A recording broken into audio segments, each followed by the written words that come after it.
THUSOH LAHKHOM hin ngai ho zo se na bon chawin ka ngai lut na le ni khupha salam ka hin pe ve min len hlung dim anaki that khiel 12 February 2025 Pastor Tong Khojam Chief of Mauzang lam kaina a khu chapang mi som ni vel to min len hlung dim lam pi a na changun ana that ki go on mi chuja chun molmang chan alu ana khian ke on min len hlung dim khumi ten a ogin a za pha nun adal payun aga hu ud on hospital lang ana hlut ta ve boi ki pat dan hi ti a hi min len hlung dim hi frontline a cheng a hin mol panglang khan a mei hlei cheng panglang khan a hi min len hlung dim te khu a hi mol ting lai te in lai khat vei to hung wa chu khumi te alung ling lau ta win min len hlung dim in jang CRPF lam kai pa afanin patrolling chi ham adongin ama hon a hepat po ve abanin BSF lam kai ho jong adong kinin ama hon jong a hepa po win achain a ku ki volunteer post mun ni a ho akido ole a het ta lo ji un min len hlung dimin jang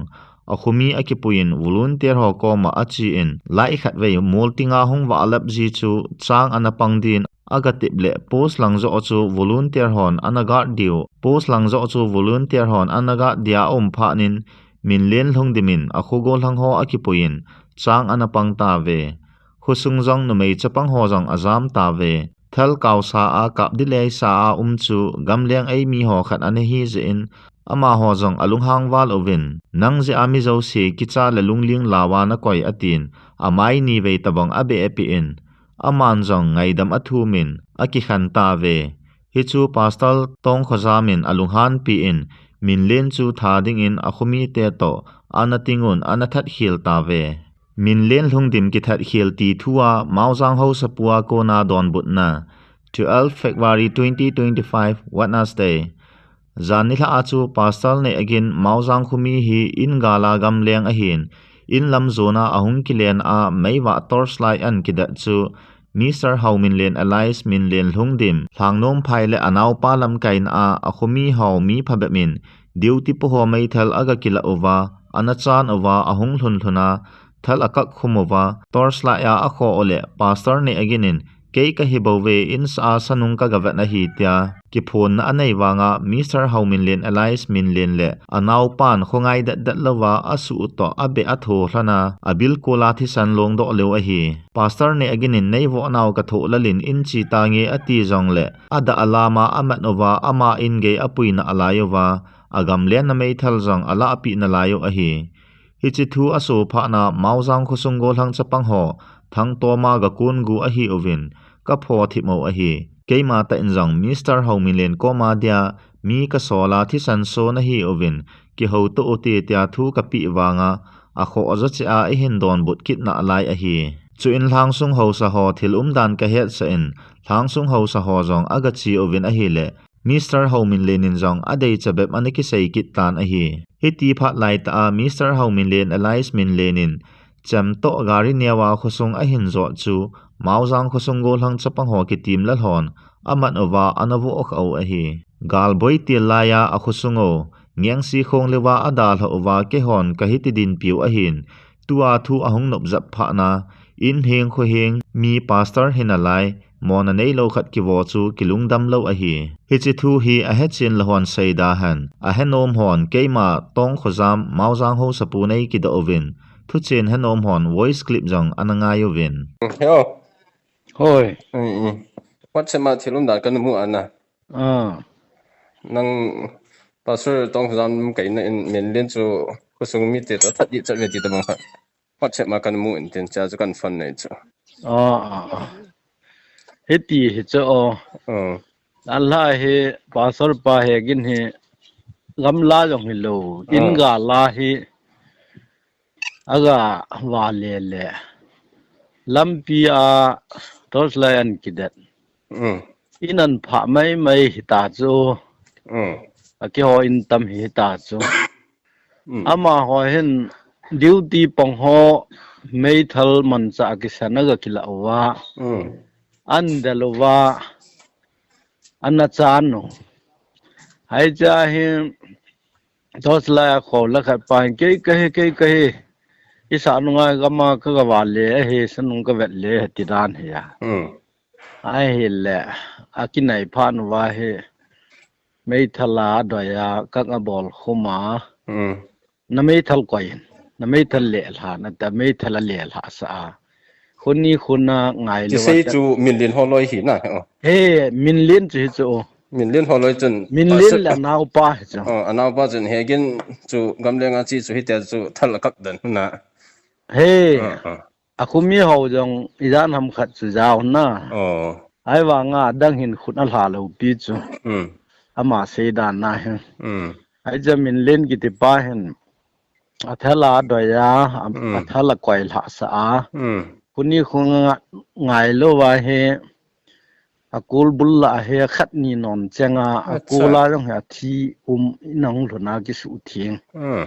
ไอ้แล้วมาเห็นอีติดานากุยจุมนาลู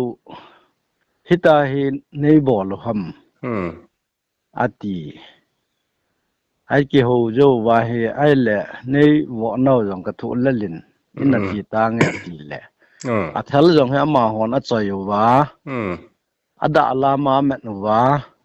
อาตูไก่เปอว่าอามาอินาให้ไก่ลุดนาลายจังไอ้แหละไอ้ยัยจ้าจงอาจอนสีไอ้สนาดังกากูจ่าให้ตาจูไม่เลยกาลายจ้าคู่ยังสิคงเลวาดาละว่าเยหอกระปุ่มปันหิโลวาตากาลังทิบแหละอาสูปิจุงอาคูเฮงอตุเฮงจุงปาสรหินอะไรเฮจิจุงฮัลโหลเสียก็เสียอย่างเล็กกันลุงนับเบะเสียจูเสียอาคุดนั่นลาเกี่ยวโลวาอินเกียกูจะบอลซองบอลบอลหูจูกูซูมินกิบอมนับเบะเสียจริงไอ้จังแหละกูเดียติวจูขมีหอนก็เกี่ยวเล็กกี่หลังส่งหมอปุขัดกี่จ้ะก็ตากลงหันเละวางจะกี่ก็กิติมกีดไอ้ป่วยจีวินามาหอนกาลมีบอลเลยบอลลูอย่างแหละเฮจีกาสมในเตะวินดันดงจูอยากทำเดจีปูเตะมาหอนกาลมีบอลเลยบอลลูอย่างแหละเฮจิจูบอลลูดีว่าตะก็ขามเฮจูไอ้แหละก็ขามาให้แหละข้าขัดก็จีวางเวลาตัวมิสเตอร์ฮาวมินลินทางนมไพมิสเตอร์เนี่ยกินฮิจันเกียนั่นบอลน่าจุงฮีตัวยันมานะหงโลวาให้แหละเสียผ่านนั่งเงินหมอนักกิปูเดฮีก็ตาฮิจังสุกเสียก็ทอดแหละมีนี่ก็สอนแหละอามานะตั้มเจียนจะเละข้าอินเละทอดจ้ะไอ้พานาจู second step ก็ละกิจสุยพิมิติอาเฮแหละทางสุงมีหมอแหลงมีเทแหลงหมอปุขัดกี่หิจะจะต่อข้อมปีเฮาสอกันนี่จะจูทางสุง secretary ปากกับฟันตาจูไอ้จันเกฮีทัวมตันเกล่าก็คุสทัวให้จีจนเฮาสอเห็นกิจตัวปีนอีปีตรีตามก็กูเลยอามาอินเลขาตั้มเจนอันทอดกีนั่นก็ดีตาจ้ะไอ้เลยเขาสกัดริบป้าเห็นเขาสอบฟันเตะฟันน่ะหงว่านิ้วดำปีมุนน่าจุดตัวไอ้ละงาคุมีหอลากิติงลัลเขตาอาสอดดันเขพานว่าจุกกะจีกินไอ้ป่วยปีตรีนดิวหำเกลักกิมอกุมเทตาอินก็ตีจูไอ้เลยจ้าจูคงดิ่งดอกว่าเกี่ยวกับชีวิตเงี้ยตีว่าเกินก็เสียจุที่ฉันสู้เลี้ยวไอ้ตานเวทขัดว่ายังเละที่ฉันเหรอเฮมเละเทลามีกี่ดอยามินเกยกะฮีอติกิฉันให้ฉันเกยบอลาอะฮีเละอีดานไงอยู่จีปีฮัมเขาว่ามันสังเฮมคำนั้นบอลสาดีวะอาจุดที่โลเลยเทโลเด็กก็ตีจูทิลพัดิงก็ดีไอ้จันเกยยังจูกินก็เสียลำไก่จูไอ้เลยเขาสอก็จีตาวจู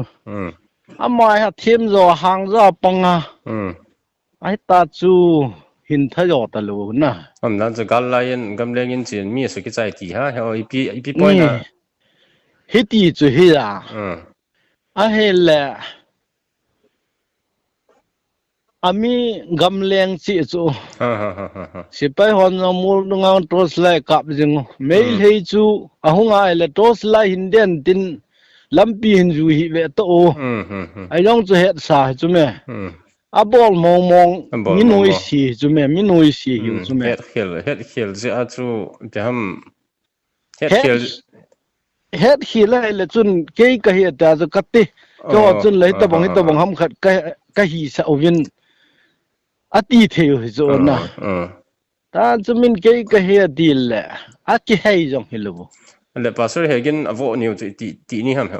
zan la pung gu ma khai vel cho hi zan ha pung ma khai vel zan khangkim langa chu ama thu ki tho na min len zo he hung zam na ma wang chong hon he dal lut kin ong so na a ko bo a ke ko le hung ta lo hau so chi le hung ta lo ai le a phai hau so chu na u pa dam pi pa sa ting thun na pa ko ma ka se yo win aman jing chan ninga ovin ati e ke ka hung de ati e ta kitim lal la chu kitim hi chu ai le aja na chu som la khat ma khai ve la hi chem long chem cha jong an ki pu ki na gari ne wa hung ai chu ami in ko man zo na ya chu cha pongon koi ham ta cha de lo la ma nei pha na chu ami lung so sa ya chu avo hi chu molati wang wa mol jong a lu piu chu chubo ama WhatsApp group ma ba pasal tong jam lam kainan adu adan tiu le ya chu kan phone nei cha ha thu chin hello na ni gam balaya min anup no sei si no pi hon chapong ho zo a pho ama ho khu pasal nu me hong len lun wa molan ki choi phan wa chu kate chu chia le na ti no mo la ti thu wa mol chu a ki choi ho ja ai wa nga ki pho thi mo ta chu hung kon ki khat he le he ma cha hung kon ki gu kin ha le hung azam ki gu ha ipd am dan he chu banga ha nga thel to ai to mi asu thisan asu lewa a hi wa nga hi hung ngam lo hi chu azam ki gu yong hi mai thi ai wa nga chu cham cha khat to cham pong khat an ki pu an na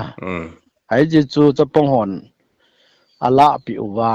to a jong ina ki kwai le he pastor hegin thal chu ama an pi na bam le an piu za in ge ya cho pui to wa na ko thi yong be do na ma chu he so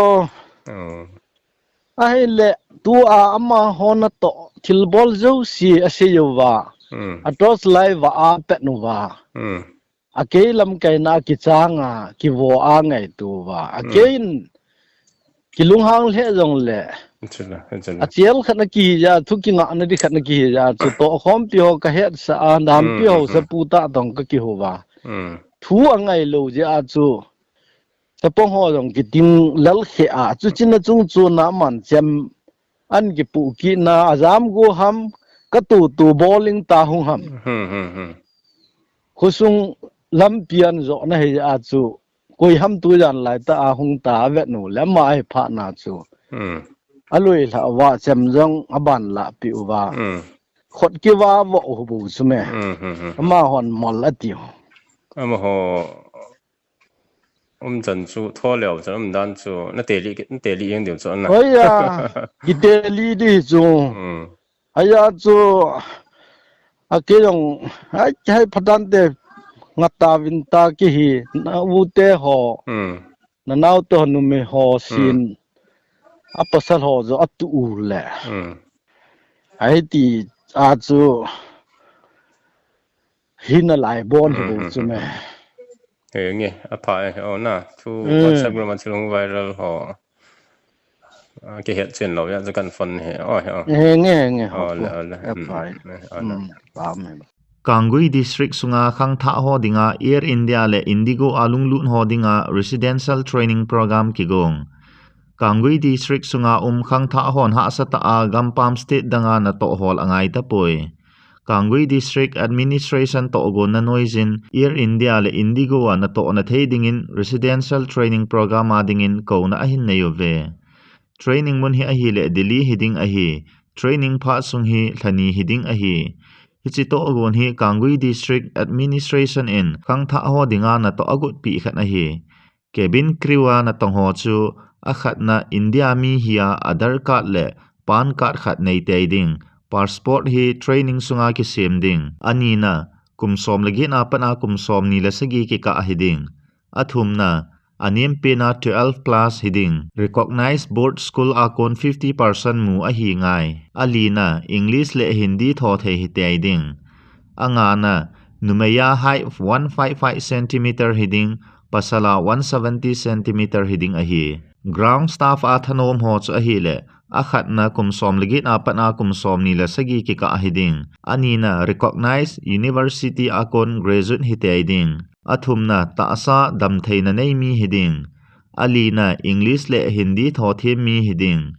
anga na ata asa chunga ta tu ki tat loading athanom jausin application form SDO office Kangui district a kila ding chule 15 February kumsang ni la som ni langa ka a concern SDO office a hi lo le Kangui DC office room number 28 na thalut submit ding a hi